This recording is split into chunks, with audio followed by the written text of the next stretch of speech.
George is back. Should be killing him because he is carrying this series on his back. Welcome to That's a Wrap, the channel where I review TV shows, movies, and movie trailers. Today's TV show that I will be reviewing is episode 5 of the Netflix original series, Jupiter's Legacy. If you're not familiar with this show or have not yet caught up to episode 5, consider this your spoiler warning. And now let's get on to the review. So yeah, George is his charisma, and the actor. This is a hats off to the actor. The charisma he brings to this role, the way he interacts with all the other actors. He is the other one.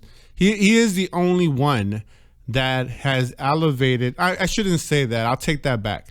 He's one of the few that elevated his acting for this series, and it's gotten progressively better as we have gone along.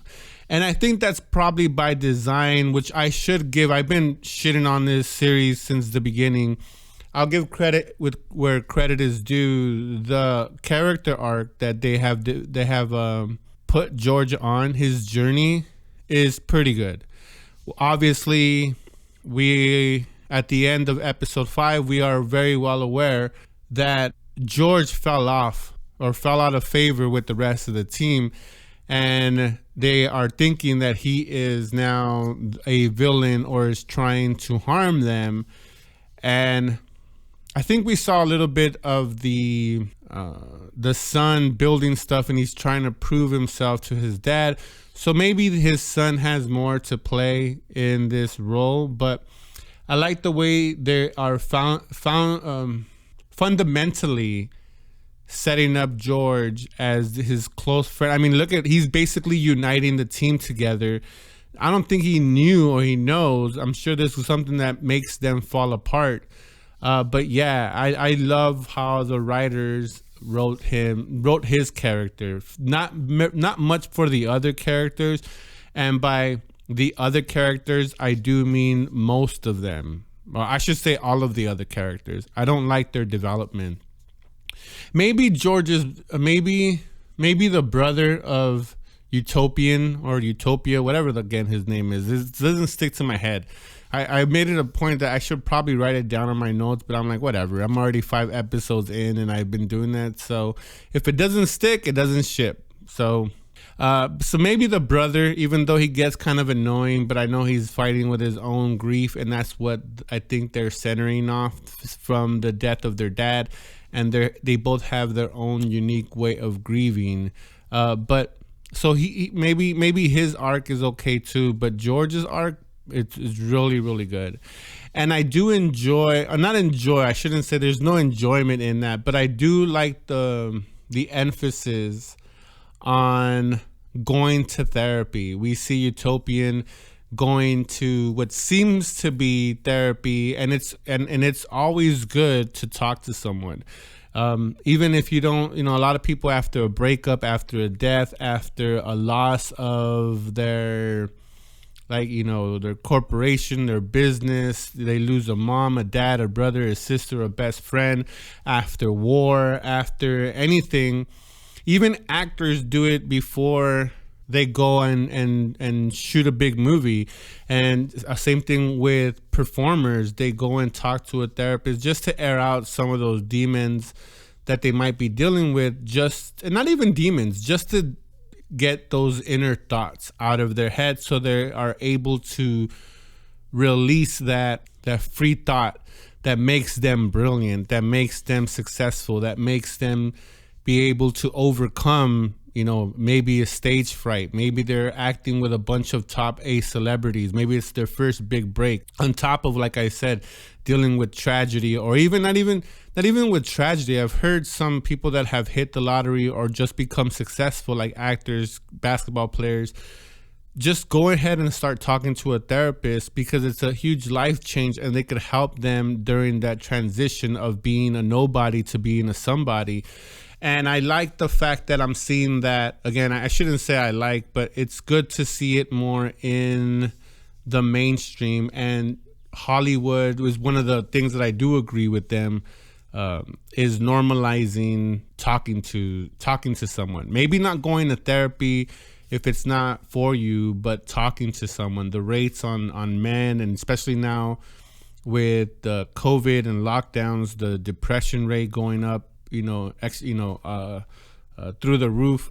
Now, some people believe that therapists are more messed up than the clients. May be true. That's why I didn't say specifically going to therapy or a therapist, but it doesn't have to be a one-on-one. Having a group setting, going to something like this is a bad example, but having a group like an AA meeting where there's other people that you could just release that aggression or release that energy into something a little bit more positive is always a good thing. Now, we do find a twist at the end of this, kumbaya, as I'm saying, hey, yeah, therapist, is that this therapist that I'm saying, and I use air quotes when I say therapist, is actually one of his arch nemesis that was trying to kill him, and now he's in jail. So maybe this therapist has a bigger role to play in that than just hearing the grievances of Mr. Utopian. But yeah, so I still champion the message. Hey, if you're dealing with something, any kind, just talk to someone, go pay someone, a therapist. I don't want to give therapists a bad name or anything, with my comment that some are more messed up, but just be able to talk to someone, have someone with an ear that's going to listen, is going to be unbiased and not filter the truth that you need to hear. So if you're hearing this message, don't be ashamed, talk to someone. But anyways, going back to the review of this episode, I did like it actually a little bit more than I did with the previous 4. It seemed more engaging, even though there's way too much talky and not enough superheroing. And I understand that they're, world building or origin building as it says, but it's just dragging on too much. We've gone almost 4 episodes since the beginning episode when we see them fight in their superhero-ness. Since we saw a full-on episode dedicated to that, and maybe it's coming, or maybe it's because of the CGI and the visual effects were so cheesy. And I said that in my review, I can't remember which episode, and it still holds true when they fly and all that stuff and they're fighting. It seems like I've seen better animation in TikTok, so that'll let you know what I think of the animation in this series. But maybe that's why. Maybe they couldn't afford the high quality that we're already used to from Marvel and DC and other properties or other movies from Hollywood, that maybe they decided to go a different route. And that's why it's so talky and dealing with the origins as opposed to, and very limited CGI, so they could kind of get away with it. But again, I haven't read no reviews or seen any reviews. I'm assuming that I'm not the only one that thinks that way. And if you think that way, let me know down in the comments. Or if you don't think that way, let me know down in the comments. But yeah, way too much talky, way too much dialogue.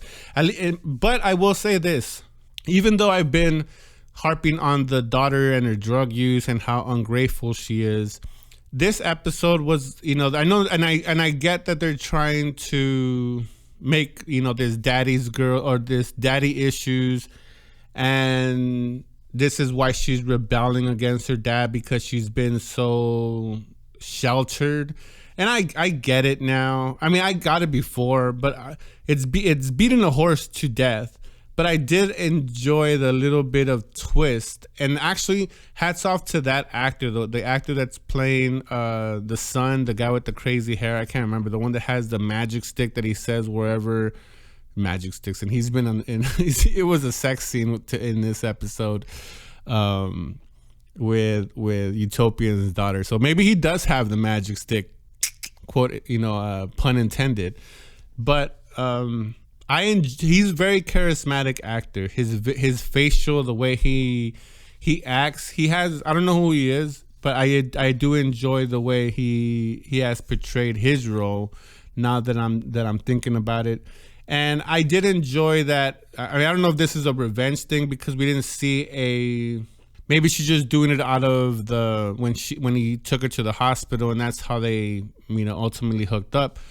And but when she was like, when he was like, "Oh, I'm not afraid of your dad," and she was like super turned on with it, I was like, oh, that's kind of creepy. But I did enjoy the twist, his dialogue and building upon like, hey, yeah, you know what?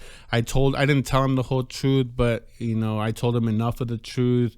So there's gonna, that's what gives me suspicions that maybe maybe his dad's dead, and he is the one kind of pulling the strings and trying to get revenge for his dad, to prove to his dad that he is worthy enough, because from what he told us in this episode, he was abandoned when he had diapers, apparently.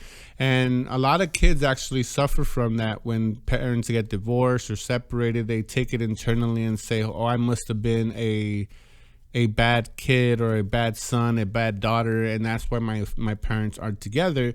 And you see them all the time in NFL, NBA, tennis, golf, whatever. They go on, I'm going to, be the best I can be. That way my dad or my mom or my grandma or whoever hurt me can love me.